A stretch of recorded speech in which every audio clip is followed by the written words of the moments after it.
हम पूरे उस बिल को उस एक्ट को अनकॉन्स्टिट्यूशनल मानते हैं और ये आर्टिकल 25, आर्टिकल 26, 14 और 15 और 29 का ग्रेव वायलेशन है। ये हम पहले से ही बोल किया है और आज फिर आपके सामने रिट्रेट कर रहा हूँ।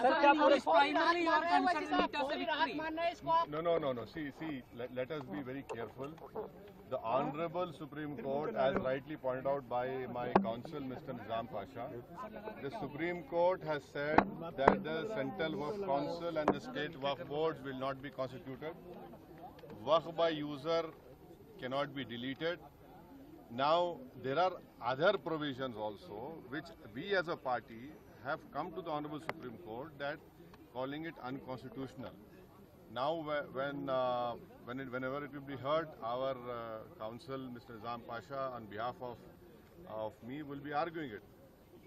As you know very well, that during the deliberations of the Joint Working Committee, I have given a Dyson report opposing all the amendments that were proposed by the government. And during the debate in the Parliament on the consideration or passing of that bill, I have opposed each and every amendment. I have called it unconstitutional. I still call this law as unconstitutional, as violating the fundamental rights of Article 14, 15, 25, 26 and 29. So our legal battle will continue to ensure that this act, against this act will continue.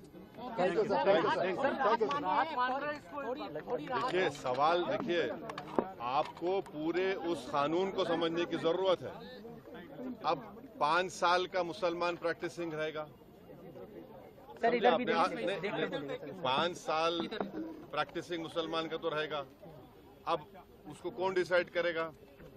अब कोई महिला है उसको कौन decide करेगा? तो ऐसे कई उसमें जो अमेंडमेंट्स के जरिए लॉ बनाया गया है, हम उसके आज भी मुखालिफत कर रहे हैं और कल भी अपोज करते रहेंगे और लीगली हम सुप्रीम कोर्ट में चैलेंज किए। हम उसको उन तमाम चीजों को violation of the fundamental rights मानते हैं। Thank you.